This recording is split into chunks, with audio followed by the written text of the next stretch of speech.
Okay, the next step in our living room project is to paint the trim. We're going to use a semi-gloss for that, which is exactly what it says. There's a real nice shine to it, as opposed to the walls, which is a flat.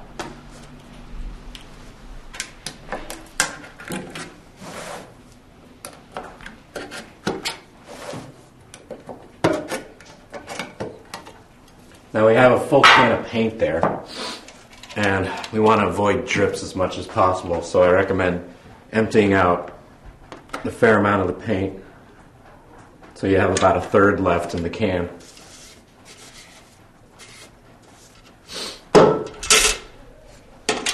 And you can just set that aside for when you need it. Now, I'm going to do this by hand without relying on any help as far as drawing a line goes. But if you don't feel confident with it, you can use painter's tape. You can get this at any hardware store. And what you want to do is cover the areas that you're concerned about getting the trim paint on.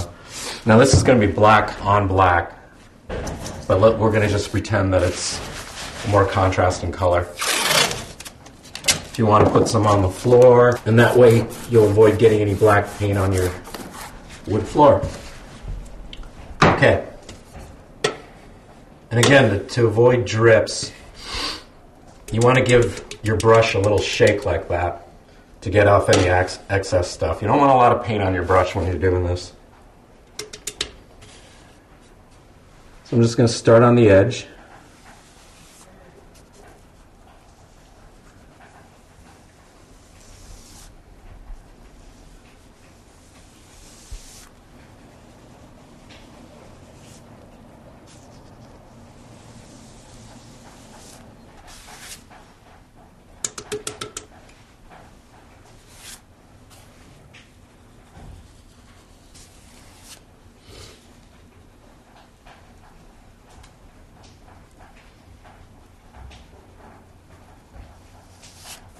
You want to let the brush do the work for you. Don't push it too hard.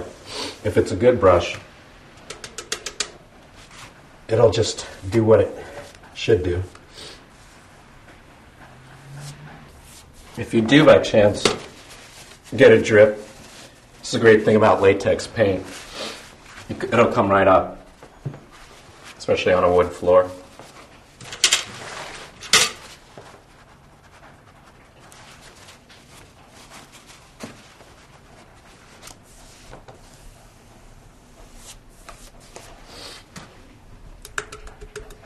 And keep in mind that this is only the first coat. We're going to be putting another one on. So, like the walls, if you don't get everything the first time around, you'll get it the second.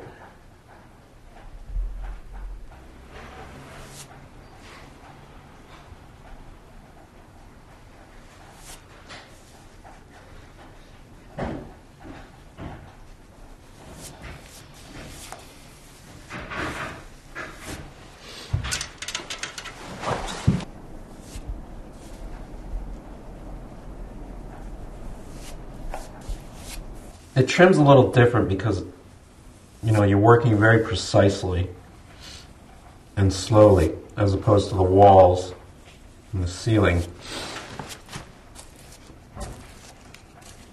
And you really want to make sure you spend the extra money and get yourself a good brush.